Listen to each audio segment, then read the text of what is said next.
各位乡亲，较早欢迎收看今仔日10月初8公司台记台早起新闻，我是丹妮。今仔日早起，咱先赶紧来关心金山的中兴宫。顶礼拜因为3度日风台发生水崩山，昨昏因为落大雨，山顶的土是规个拢平落来，造成中兴宫是搁一届淹水。附近的2间人家厝嘛受到影响。另外，气象署昨昏早起针对双北发布雷公雨的特报。新北3支区公所惊大雨会造成灾情，是赶紧甲北县里差不多80个住户移风性撤离。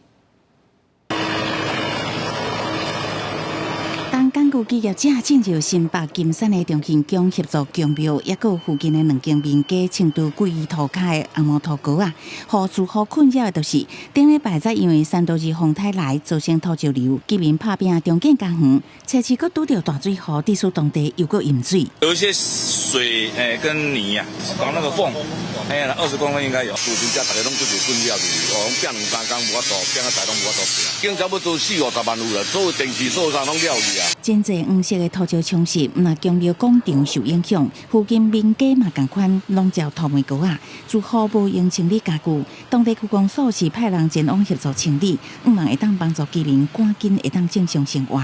因为初7早起气象署针对湘北地区发布大雷雨，镜头换看新北的3支地区，嘛是拄到大雨的侵袭。烦恼这个行动无方便的长辈，因为大雨伫厝无法度出来，里长请国军出动协助民众撤离。因为北县里除了部分路段路基流失，烦恼居民阁因为大雨无法度出外，当地区公所嘛请国军协助展开预防性撤离，差不多有80个实际住伫这的民众。最怕的就是现在在下雨啊，雨下大真的是很危险啊。那时候我就拿那个广播器到处去广播说，请大家要撤离，我们的生命比较重要。气象署提醒，拜日基隆北海岸甲湘北地区也是有机会出现大雨，也是大水雨，山区民众一定要小心防范。记者综合报道。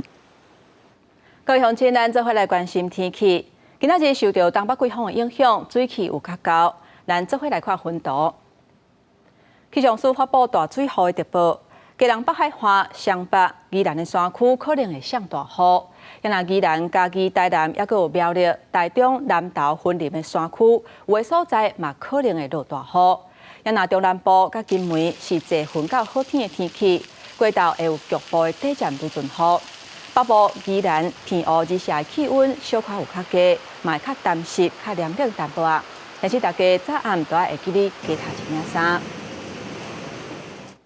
这2天有加较凉冷，气象署表示，目前台湾是已经进入秋天的天气，也就是讲头一波的东北季风已经来啊，各地这礼拜拢会落雨，天气嘛较秋晴。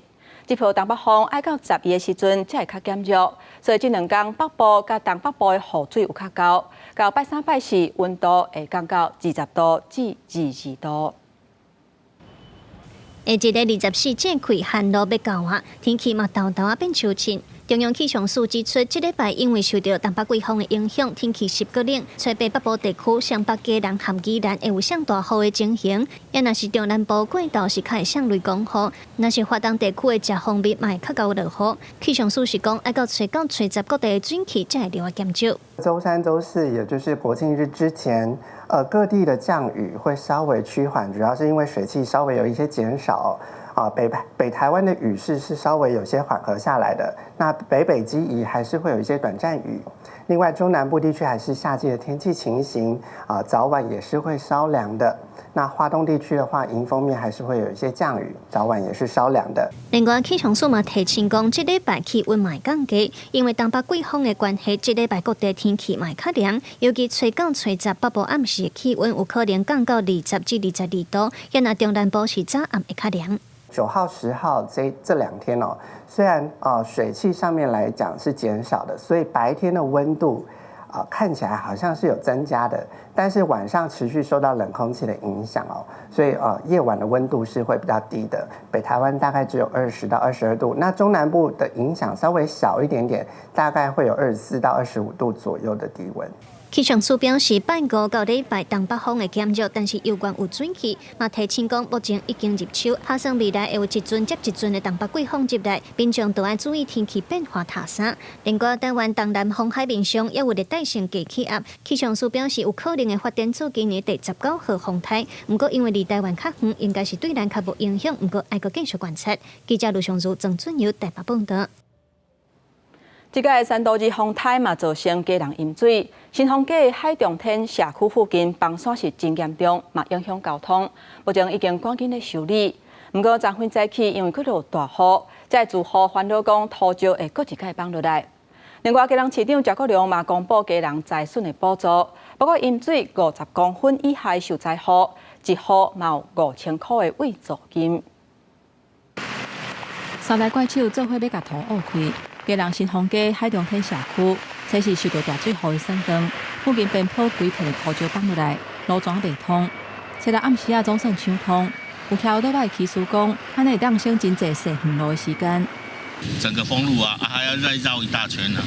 现在抢通了，这样省很多时间，至少省半小时啊。不过8月又搁落大雨，社区的住户烦恼同款的情形会搁发生，希望土坝崩塌的问题，要好好处理，改断紧。不过工务处嘛，唔敢挂保证，讲当时的完工。又下雨又那么大，其实已经有造成伤害了，再来可能还会有伤害。所以其实我们住在这边还是蛮不方便的。如何让整个边坡比较稳固，可能还是需要有一些挡土的设施之类的。不过我们可能还要再跟市地主这边洽谈一些可能的方案，然后做最后的决定。家人市府嘛公布财损的补助，下个淹水救助。淹水50公分以上、100公分以下的，一户补助1万块；也若100公分以上的，一户是2万块。财损的车辆若去互土石带去，上济是补助3万；也若浸水的车，上济补助2万。卡个财损每一个人上济5000块，拢会用上紧放量的方式来办理。未达50公分的部分呢，请大家这个要提供出相关的证明、照片等等。那我们会补助5000元一户。三都之风台带来大水雨，造成家人真侪所在积水甲淹水。不过测试迄天灾情上较严重，煞是正常上班上课，引起部分民众的不满，嘛提出质疑。家人市长赵国良表示，为初三暗时到测试早起，伊拢有咧看雨量变化，未来嘛因应极端的气候，伫宣布政策的时阵嘛会更较有春秋。记者综合报道。这个风台伫南部是造成正大的损害，屏东农业的损失有甲2亿3千万，也若高用统计起来，损失嘛要甲9000万。其中大社的枣仔甲燕枣的芭乐是上界食力的。市长陈其迈希望农业部会当全品项现金来救助，互农民会当赶紧领到现金。规花园甲鱼甲顺转啊！看像人较真啊险袂当转啊！我转啊，我讲人讲，你毋免去看，我已经无力通行。农民种2分地枣仔树，伫咧三都市风台内的迄几工，枣仔全部扫了了，资本砍伫咧枣仔园的芒色，嘛剩骨架领领。农民透风落雨收倒来的芒仔，即马嘛拢无法度搁再使用。大社农民怨叹讲，一年干大收1摆，想袂到枣仔拄则结果，煞拢全部害了了。我这种地差不多爱损失20万，一家差不多损失200万。毋那高雄大社是全国上大的蜜枣产区，燕枣的芭乐嘛是。即摆风台造成枣仔受灾200公顷，芭乐415公顷，损失计共5739万。演过旱路进前，燕枣农会集会场应该有大量的芭乐准备出货，毋过目前干大村风台进前采收的少量的芭乐会当就市。不良的时阵就拢拆掉啊，就拢脱角去啊，所以变成后壁有一段时间也是空窗期啊。以你落一分头拢收差不多25万左右可能今年来收就对可能打对折，可能再对折，今年2道风台啦。农业局统计到初6，高雄农业损失卖外9000万，另外屏东的果仔类、香蕉等等的作物，甲养殖业损失嘛有2亿3千万。高屏两地拢希望中央会当全品项现金救助，协助农民用早恢复登去做事，渡过难关。记者邱昭阳高雄报道。继续来关心高雄，因为这届风台安尼吞大，有超过200间学校是算断甲真吃力。其中文藻外语大学有窗仔门是规个去互风吹去，天幕嘛耷落来，抑个学校的估计损失是有甲上千万。另外，屏东嘛有157间学校通报受损，屏东县学校的损失加起来有甲1亿外。外边起一大地，走廊由封锁线，丰泰山土车山带来上悬17级的强阵风。高雄文藻外语大学至善楼14楼教师休困室外开走廊，窗甲窗倾拢被强风吹走，天棚也破甲真严重，部分教学楼甲宿舍厝遐共款吹甲路苍苍。有一大堆树都被吹走了，就很震撼。因为我们有大片的琉璃瓦被破坏，还有一些教室的门窗也好，或是天花板，那都要重新重置。那损失我们还在估计当中，不过呢，大概就是我们算了一下，也大概在1000万元左右。学校也有路树长花，文藻财损初估至少1,000万。丰泰重创高雄200多间学校，加上联邦4天风台假，烦恼影响教学进度。教育授权学校应经过课程法定委员会讨论了后，春秋调整第1个进前完成期中考试。工作人员将吹落去的铁片集中，万丹乡新庄国小的运动场测试游玩一片路苍苍。屏东市仁爱国小同款也咧青岛类树瓦，山头强阵风伫高频滚架，有154间学校通报灾损，超过1亿。灾损的金额高达1亿1400万元。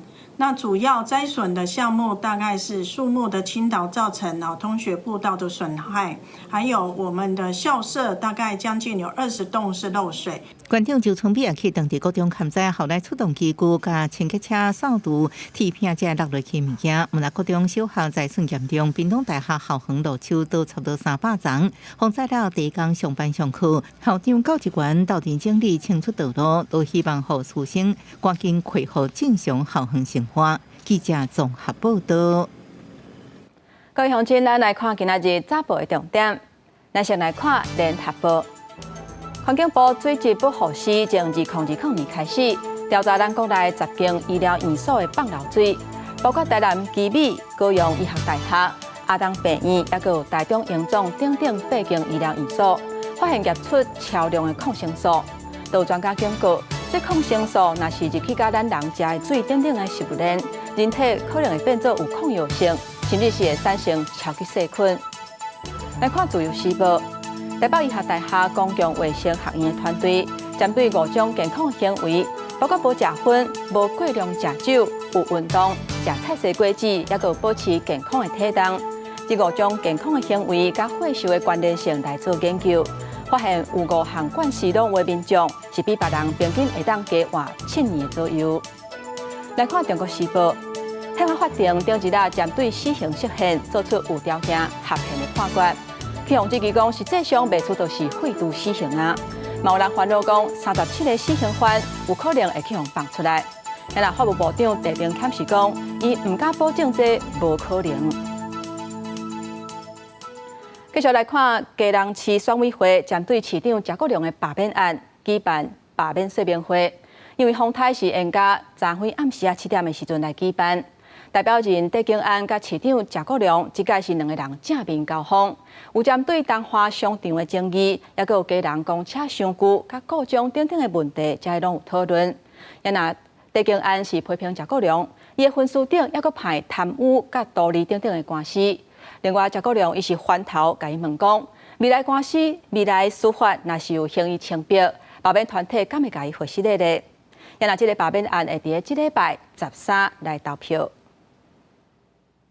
基隆市长谢国良罢免案，即礼拜六13要投票。专案进行罢免案公办说明会，领衔人戴景安甲市长谢国良成立后兵，讨论公车故障的问题。最近市民朋友都一定会看到抛锚的公车，市长编列的预算买的也都是快要淘汰年限的公车。在未来的2年，我们会把目前的大型公车，希望都要改成电动、全新还有低底盘的公车。自民众感受较大的公车转移到市府估值问题，戴景安批评基隆市几6项评比拢掉车尾，而且报好无报歹。虽然还9亿个债，但我拢无讲今年估值51亿。我们不仅还债9亿多元，人口也在我第1年达到了基隆市近20年来唯一正成长的1年。今年4月，市府提出来的举债金额是51亿，整整多出了20亿。我想问市长，为什么你不提及这一块？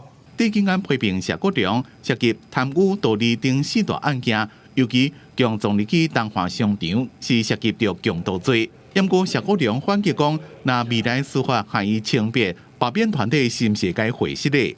市长在产权未明、未取得法院强制执行命令的状况下，就派员警去破门。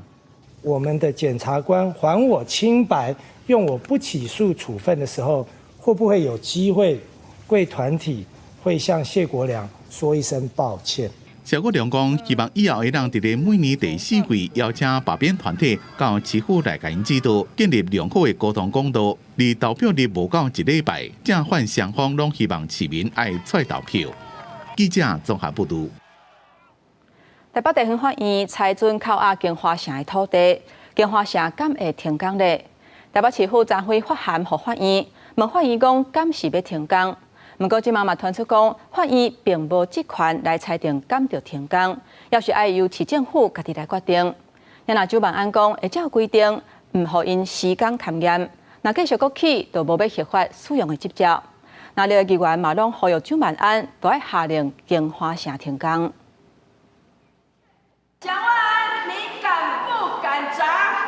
民进党台北市议员搬出虎头站当场开闸应付，关铁道里面靠这纸牌告送黑红啊，要求台北市长蒋万安对金华城备案提出霹雳，下令停工，唔通做软假戏。国民党议员烦恼金华城案件可能加做第2个大孤单，这期金华城土地被扣押，北市府送发文问法院是不是停工，只是做假动作自保。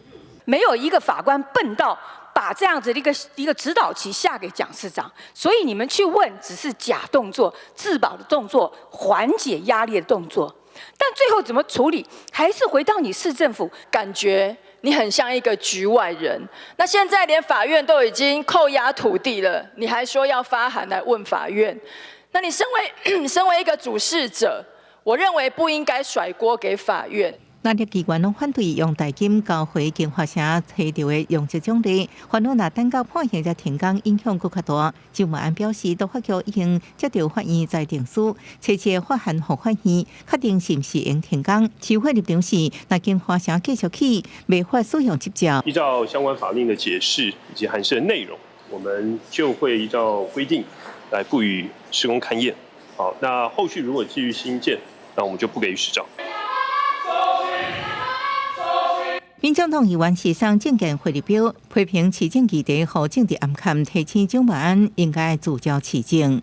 在市政议题被政治表演掩盖的现在，虽然让您避开了政治舆论的焦点，是你无法实现的政见承诺，没有人会去追。民进党也批评金融监视器争议贿赂案，蒋万安进前讲会甲台地讲解约，不过相关预算还在执行。不过蒋万安回应4月7日就已经终止警察局监视器专用合约，回归补约1761块执行费用，预算也进行对检。记者综合报道。总统赖清德将会公布无人数大赛，也就是巡回大赛的名单，其中包括羽毛球的球后戴资颖，是咱台湾有史以来上届少年的无人数大赛。罗总统亲身颁发聘书给戴资颖，这嘛叫做咱台湾有史以来上届少年的无人数大赛。戴资颖讲会让大家看到咱台湾。也拿罗总统这届聘请27个主政、76个国策顾问，还有10个无人数大赛，来协助推展对外关系。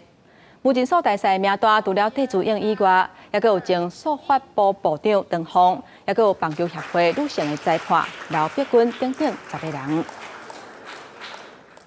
继续来看，前总统蔡英文按算10日的时阵出发去访问欧洲，包括捷克等等3个国家，时间会是8天。会参加捷克公园2000论坛，而且嘛发表演说。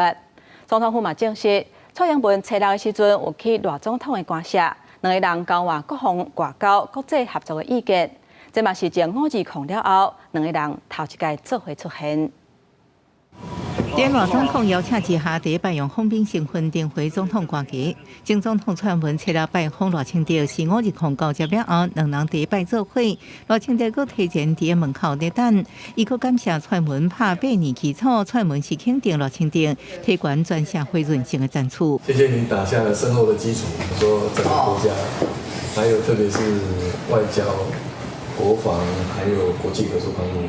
这个全社会的这个韧性这件事情，确实把它提高到一个比较高的层次来是比较，因为要有一个比较高位阶的这个整个的机制。蔡英文12日访问欧洲、捷克等3个国家，罗清德全力促成消停，佮派出蔡英文任内重要幕僚、国会组成委员会黄中安随行。蔡英文按算参加捷克公环2000论坛发表演讲，也是台湾下任总统第一人。我们过去的现任总统里面，那么大概除了马总统以外，北京对我们任何现任总统出去访问都是高度的这个打压了哦。那么透过这种亲身的接触，可以跟各国的这个政治领导人、不同层级政治领导人可以有这个最直接的接触，那么来表达意见，我觉得基本上都是最好的这样。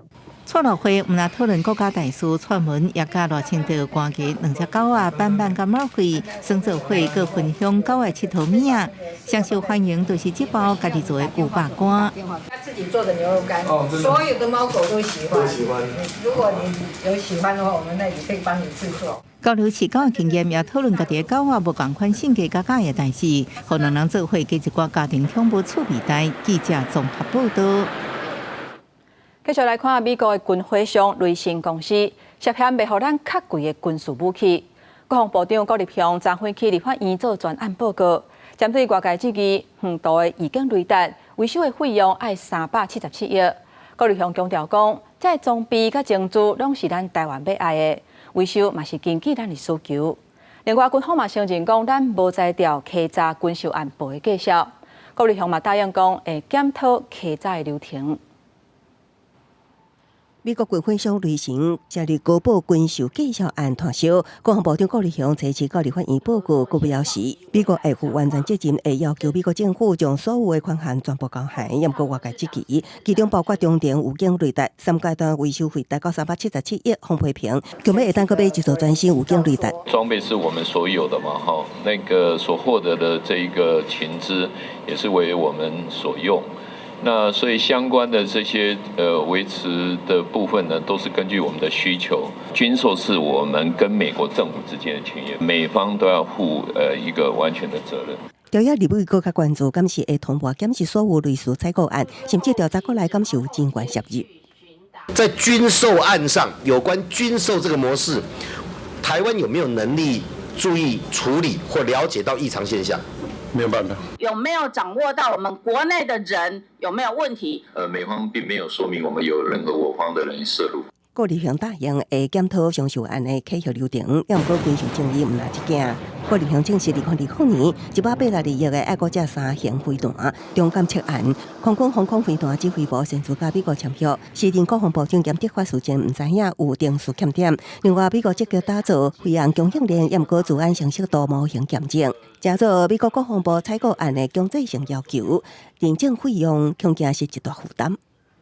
美国授权某一家，或者是美国授权某一家认证公司来做认证，或者美国自己在这里成立一家认证公司，所需要的这个费用就可以比较大幅的降低。增强空防战略，不过后一代先进战机 ADF 传出会无采取自制研发，会向美国争取采购郭立雄回应。那自主研发成效加上外国装备得到可能性，自制后一代战机都会行落去，无种有关是行自制甲外国2条路线发展。记者综合报道。国际消息，咱来看纽西兰海军有一只海洋的探测舰，台湾时间7:30暝时阵，伫咧南太平洋的外海执行任务。不过，唔知虾米原因，煞向导火。2点钟了后，规只船啊全咧沉去。加在船顶75个军人，也个民间的人员是拢有救起来，并无造成伤亡。I can confirm at 6:40 a.m. today, the ship was listing heavily, and smoke was visible from the ship. At 9 a.m., it was known to have capsized and is now below the surface. 排水量5700多吨的马纳瓦鲁1号，原本是挪威一间能源公司负责伫海上探勘石油甲天然气的船只。2003年落水，纽西兰政府伫2019年为着汰换海军老旧的探测舰，向挪威业者买入了后改装。2020年重新复业，用来探测海洋水文甲生态。纽西兰官员指出，马纳瓦鲁1号航派前往的南太平洋岛国萨摩亚，当地海协会1987年以来都无互详细探勘过。经过几年的巨风海中侵袭，海底水文甲生态状况不明，需要详细调查。马纳瓦鲁1号执行任务时，伫离海岸1海里的所在发生扩大了后导火点准的事故。At this stage, the exact cause of the grounding is unknown, and this will need further investigation. I can confirm there were 75 people on board at the time the ship ran aground, including 7 civilians from scientific agencies and 4 foreign military personnel. 纽西兰官方表示，涉救的警员先伫萨摩亚临时安置，随后会送回纽西兰。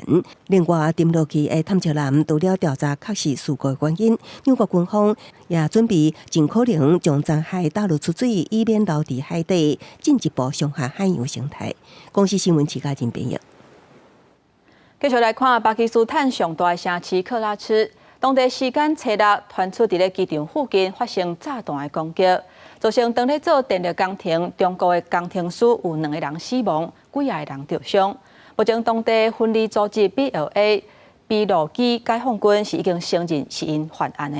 因为中国驻巴基斯坦的大使馆要求要追查这个事件，保护中国公民。爆炸现场乱糟糟，几台车拢烧起来变作废铁。巴基斯坦上大城市克拉奇当地星期六在接近克拉奇机场附近发生车辆炸弹攻击，协防技术舰队中国企业开始木钢发电有限公司的工程师车队犯案。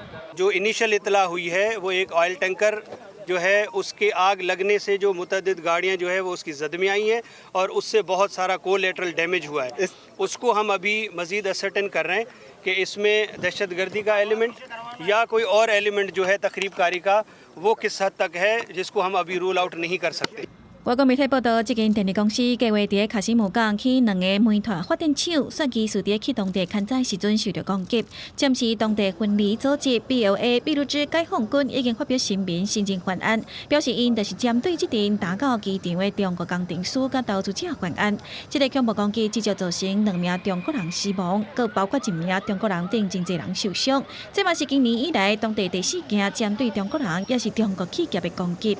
秘鲁之星是巴基斯坦上大省份，天然资源真丰富，经济刷真盛车，是中国在当地发展“一带一路”的经济重点区域。也毋过支持秘鲁之神独立的 BLA 组织却认为，开发计划不当剥削当地人，居民并无得到利益。过去真侪党拢针对中国企业甲民众发动真侪袭击，阻止中巴经济走廊的发展。今年8月，搁伫当地发动大规模的攻击，造成超过70人死亡。暂时，中国驻巴基斯坦大使馆已经要求对袭击的事件做调查，甲保护中国的公民。巴基斯坦总理夏利夫嘛谴责攻击事件，强调已经展开紧急调查，会抓到凶手停处。公司新闻台上编译。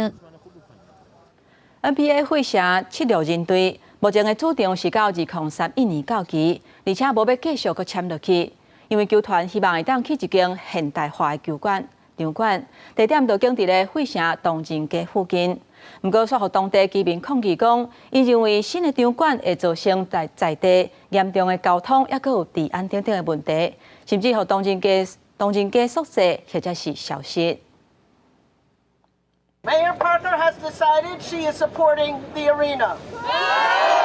陈信武无爱棒球场 T 恤阿协联合会创办人之一魏忠美，也是拯救东正街联名成员。伊提放上头公司会社市长有完备互 NBA 76人队新球场起伫会社决定，互伫东正街抗议群众真不满，因为因认为场馆的建立会为东正街带来严重交通甲治安这问题，甚至可能互租金欠悬，逼老人加收受家庭甲新移民这族裔居民爱搬走。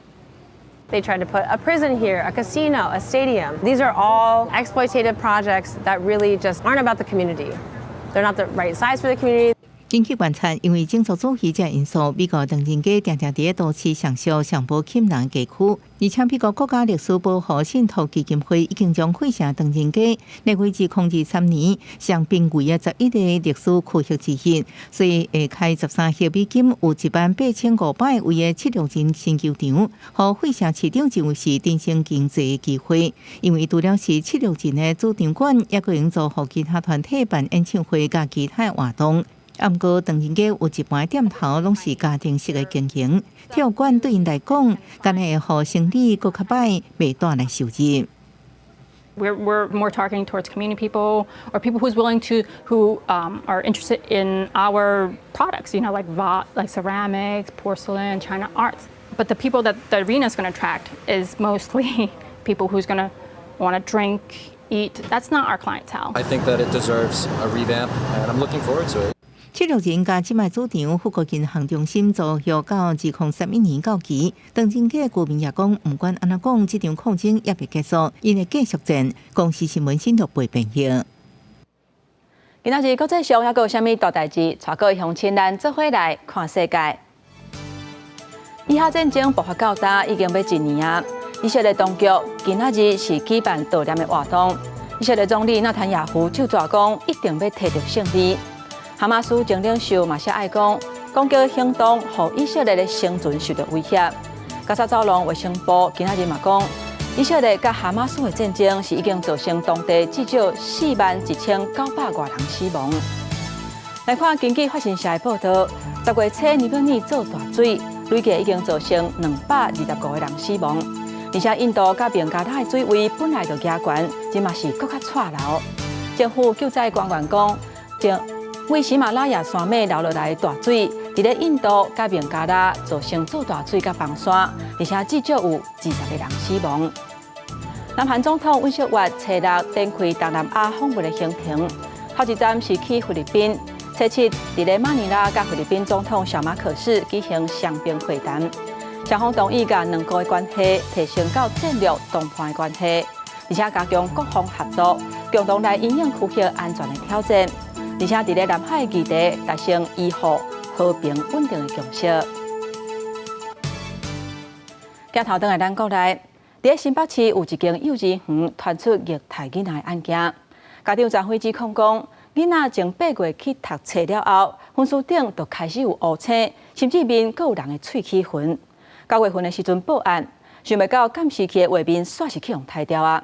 学校表示已经有甲这个老师停职接受调查。因那新北市教育局嘛依法来罚这个负责人30万，因那毁掉证据的部分，警方要等咧侦办。相片内底，咱看到囡仔面明显有加热。这个细汉囡仔8月中去新北中英号一间幼稚园上课了后，身躯陆续出现乌青，喙边阁出现大人加的热，家长真痛心，由面来陪同出面指控。我们是去医院，专业的医师回答我们。这个伤痕就是明显的咬痕，并非2岁同年龄会造成的。这个警方尽速来侦办，来协助家长来厘清真相。家长指控囡仔去上课了后，陆续出现伊的面、倒手骨有乌青。9月12日，甲警方报案，社会局的家暴防治中心有打电话来确认事件的细节，因为一直等无教育局的回应，才向议员订正。教育局第一时间受理启动调查。并要求疑似行为人立即停职，查证属实将严惩行为人最重60万，且终身不得担任教保服务人员。孩子这是要出事情了，有现在的状况我们都是不愿意看到的。这个老师的部分，教育局地球让他去停止他的调查，我们已经在协助调查当中了。其他部分就是让主管机构去调查，然后我们就全力配合。教育局讲已经要求好似像虐待囡仔的教师停职接受调查，并依法裁罚负责人30万的罚款，涉嫌消灭证据罪部分由检方伫侦办。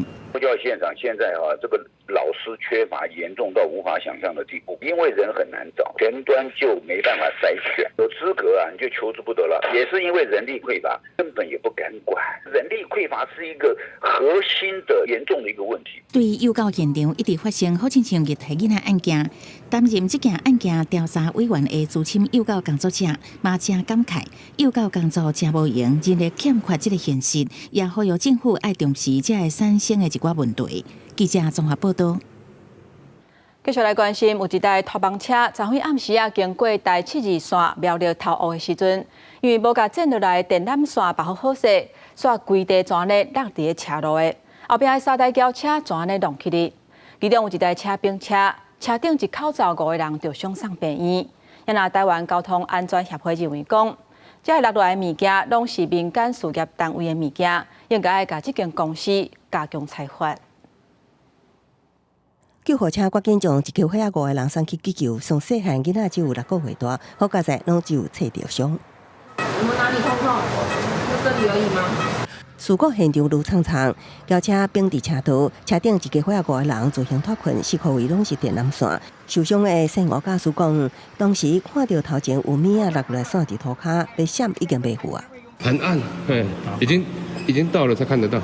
意外发生伫初六暗10点外，轿车伫台72线10.5公里往东方向并车，警方调看监视器发现，一台载运废电缆线的营业半拖车，车后一大包缆线突然落伫内线车道，这个路段无路灯，视线较暗，先后有3台车弄到。依调查情形，举发交通违规或依公共危险移送侦办。伫一般道路甲高速公路线路无品的罚则，伫2020年已经提悬为9000至18000的罚款。也毋过，咱物件意外有原件传出。根据高公局统计，去年各道线路无道大约有4.5万件。立法院法制局捌建议，除了罚金，也爱处以徒刑。也毋过，台湾交通安全协会认为有讨论的空间。那这时候对一个基层员工处以徒刑呢，也只会让雇主就再换一个人而已，并不能够真正的解决问题。对事业进行较高额的采访，那让他对他的商业模式造成影响的时候，这样子才可能去促使业主去改善整个工作体制。台湾交通安全协会认为，落来物件多数来自事业单位载运的废物。那处罚驾驶真歹有改善的效果，应该对事业体也是这个单位加强裁罚，改善运输模式。对用路人甲意愿投入心力的其他业者，才有相对保障。记者综合报道。台北市公车的运价是2年检讨一届，目前运价是23块。不过公车票价依次伫咧15块，差价是由政府来补贴。今年业者提报上新的运价要29块外。主要是因为疫情了后，万项拢起价，加上公车欠驾驶，薪水都要开搁较悬，啥人来？台北市公运处表示，业者提报的运价也是要经过委员会来审议。离峰时间等公车民众无偌济，台北市公车票价15块起算，26年拢无调整，业者怕经营压力，未来票价起价，大部分乘客感觉会当理解。相较其他国家来说，是真的是蛮便宜的啦，对啊，所以如果要调的话，还是 OK。要涨多少？3%、5%？还不确定。对，最多也不能超过5%吧。台北市公车运价每2年调整一届，2年前当时运价来到19块，业者提报希望调整到27，经过审议了后，确定调整到23块。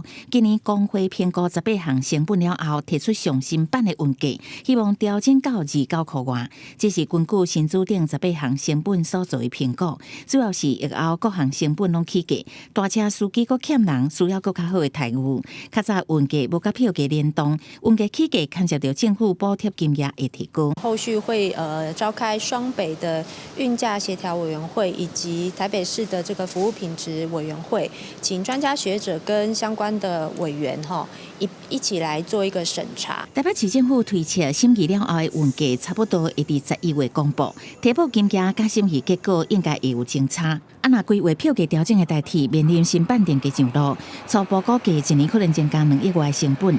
经济部讲，目的事业主管机关会当评估偏的预算。目的事业主管机关他们来做评估就整个产业的状况啊，然后当然就是要这个稳定物价为主。针对节能跟节电的部分，用电的效率的提升，我觉得是台铁目前应该要赶快做的事情。台铁公司票价调整方案报建了后，会伫22董事会阁进行讨论。对外界关心电费的成本，台铁公司发布声明，顶半年家己拍拼省电，今年1月至8月工作场所用电量比去年同期减1.5%。若是对新版电价上路，台铁公司会进行产业的状况评估，研究会向台电公司申请优惠的可能性。记者综合报道。来关心扣碳费的审议，经过6届讨论，昨天决议，一般的费率由1栋300块开始扣。企业若是有提自主减量的计划，达到指定减少的比率，都会有优待。目前有 A、B 2种的方案，一种是50块，一种是100块。所来预告了后，环境部会正式公告，要来拼明年元旦生效。有可能是今年最后一摆开的第6摆碳费审议会，环境部破例开放媒体伫会期正式开始进行集气协会面。审议委员会出席率真悬，为早起9点半开到特别下晡点半，将近4点钟讨论，最后决议碳费一般费率每栋300，优惠费率 A 甲 B 分别是50甲100。只要他愿意减，那么这个优惠费率 B 就不要定得太高。那但是呢，也不能够太低，导致于说这些企业呢，他就没有要愿意去做这个减量。国内爱交碳费有500厂，排放量占全国54%。那是要付优惠费率，都要提自主减量计划，佮达成指定下减率，以年排放量超过1000万吨企业来算。若无减碳，每栋收300，爱交买30盒。若应达到上减价行业的指定下减率，应用优惠费率 A 50块来算，可成最高涉到行业排放量调整系数0.2，费率只剩10块，敢若爱交1盒。我们不要忘记一个很重要的点，是说你要拿到优惠费率，你一定要付出减量的成本，也是应该要纳入这个所谓费率的一个价格水准来做考虑。不过，环境部有讲，提自主减量厂大部分会伫每栋100块优惠费率比推高到2030年应减少14%排放量，115年碳费基金规模差不多60亿。不过，学者为函表示，规模比空污基金的70亿更较少。60亿的这个经费要来作为所谓的减碳的那个再投资再补助来讲话，都会有些在支应上面比较不足的部分。经济部也表示遗憾，说是认为费率升过悬。经济部虽然派人参加，不过无接受采访。事后各项分析指出，科学基础减碳目标对一般产业来讲，短期无法度达标。优惠费率比每栋700，也明显比日韩国较悬，对部分企业会造成财务冲击。记者综合报道。扣碳费的方案总算是做出决议啊，不过外界敢若是无啥满意。因为这优待费率上加敢若1栋10块，官团批评讲，这种计数凭一粒鸡米卵搁较不如。另外，工总嘛批评 B 的这个方案，优待扣100块也是真贵，对产业加碳的转型也是真不利。官团代表跟有放红烟的叫出巡来考试企业，都那亲像红烟同款，游说政府想要互碳费的费率俗了搁再俗。官团是烦恼企业若是达成自主减量，就会当享有优惠的费率。部分企业希望的费率一栋竟然比20块搁较少。假日听到工总提出一个更夸张的价钱，就是优惠费率要低到6块钱。6块钱，如果我们再加上碳费执法打2折是多少钱？是1.2块钱。1.2块钱比我们台北市的专用塑胶袋还要便宜。下晡环境部公布碳价费率，企业若是会当拍拼减碳，会当享最优惠费率1栋10块。虽然无俗价，亲像专用糞扫袋啊遐尼含，不过环团也是认为无好到倒，比茶米卵搁较俗。不过工总表示，目前也未规划台版的死板向进口业者扣税，已经造成产业无公平竞争。因为国内费率爱有更较好的配套。乖乖的减碳，我给你奖励。不乖不思长进的企业，你来课碳税，我们大家都同意。只是说这个 range， 一般费率跟优惠费率，我觉得要有一个大的差距。这届工总也是认为费率偏悬，不利产业加碳转型。各讲基本工资电费同齐起，形成沉重的负担。针对工总呼吁量早实施台版的死板，环境部长偏启明表示当地规划。如果你的竞争对手有进口国，我们会要求它的商品必须申报它的排碳系数，还有它的碳足迹，比较符合公平正义的一个原则。审议会为3月中头一届举行，经过6届，将近7个月，结论总算出来，只是款团批评费率伤低，工业界煞烦恼伤悬，看法差真侪，是毋是有可能搁改变最后的绩效率？环境部表示，除非有更较好的理由来改变，安尼无环境部会尊重审议会的建议来核定，负起政治责任。记者综合报道。疫情到转好了后，有真侪民众拢会出国佚佗。嘉义有民众参加旅行社带团出国去，因一帮人去克罗埃西亚旅行，不过去到当地时阵，却是险险啊防放鸟。观光署昨昏去这间旅行社做业务的检查，发现旅行社确实是无甲钱纳出去，会看情形甲业者来处分。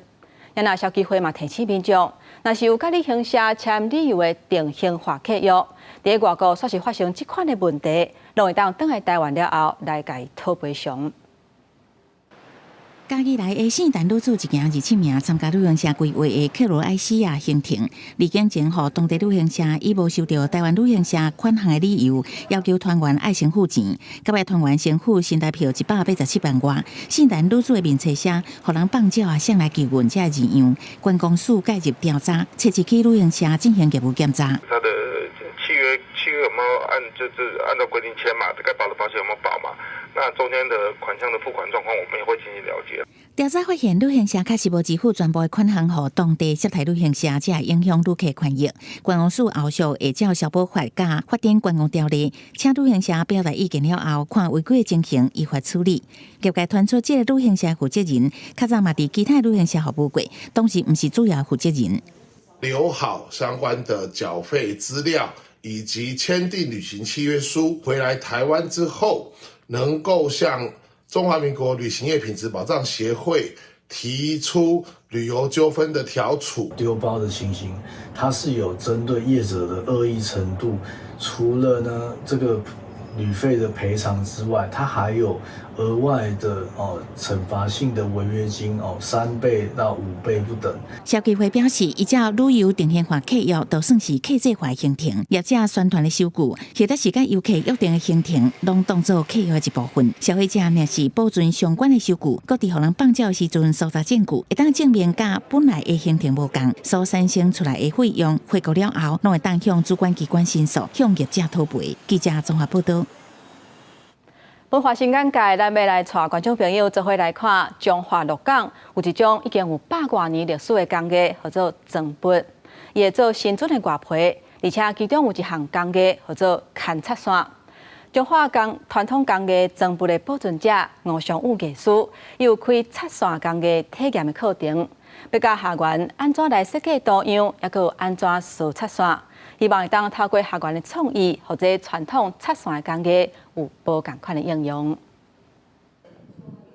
学员认真画图，每一个花草拢无同，刷落来，佮爱甲规地插图扫做幼线，无细腻可能会扫转去。这是中华传统工艺装笔保存者吴尚武艺师举办的插线体验课程。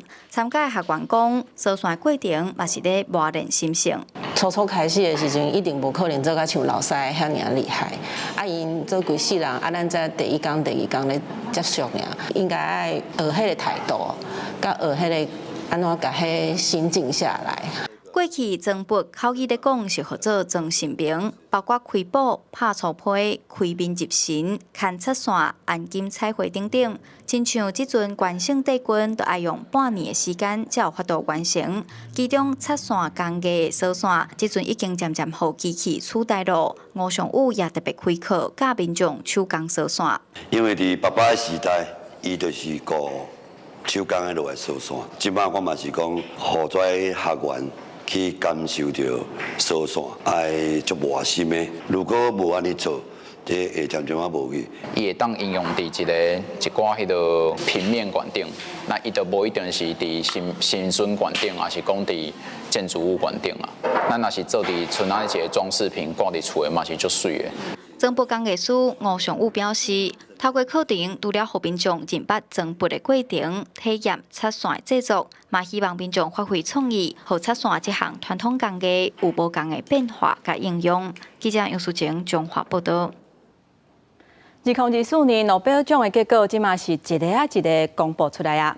头一个公布的奖项生医奖，是由美国化学生物学家维克托·安布罗斯，也有美国的分子生物学家加里·鲁夫昆两个人共同摕到这个奖，要来表扬因发现小分子核糖核酸，也就是 microRNA。伫咧转录的过程当中，对控制基因的活性是扮演真重要的角色。而且会当互咱人的细胞伫咧人体内底顺利执行真侪无共款的功能，是真有帮助。The 2024 Nobel Prize in Physiology or Medicine jointly to Victor Ambros and Gary Ruvkun.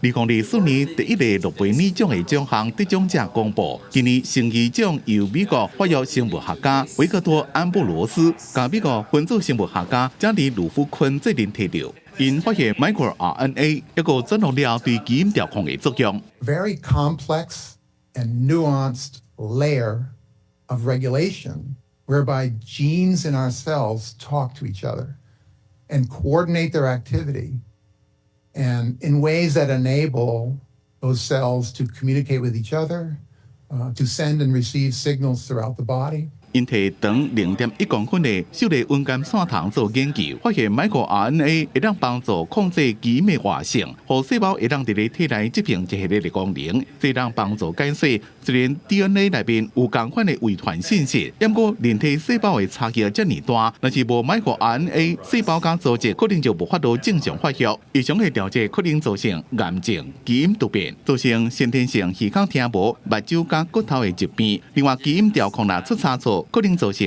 癌症、糖尿病、自体免疫疾病等慢性病。There's about 500,000 molecular biologists in the world now, and there's only 20,000 genes approximately, and that's spread out over every organism. So the chances that somebody has worked on a gene you bump into is quite high. But they don't know that you're working on it, and you don't know they're working on it, and so there's plenty of chances for surprises. And the surprises are what keep you young in science. 生医奖是2024年诺贝尔奖公布的第一个奖项，因两个人决定分享1100万瑞典克朗，差不多代表3400万的奖金。在这个奖项公布了，一年一遍的诺贝尔奖礼拜正式开始，将来会继续公布物理、化学、文学、和平加经济奖。公司新闻郑伟林编辑。天气报你知，咱做伙来看今仔日各地温度。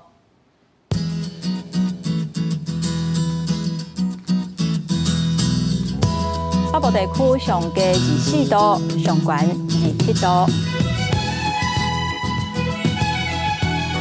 东部地区上低24度，上悬30度；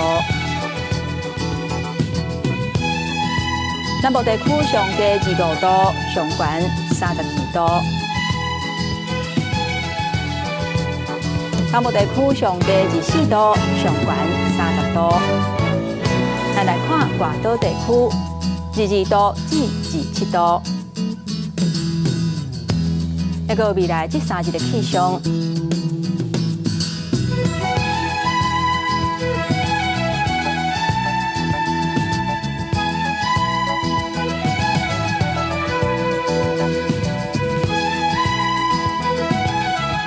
感谢乡亲收看今仔日的早起新闻，我是丹妮，明仔载同这个时间，咱再会。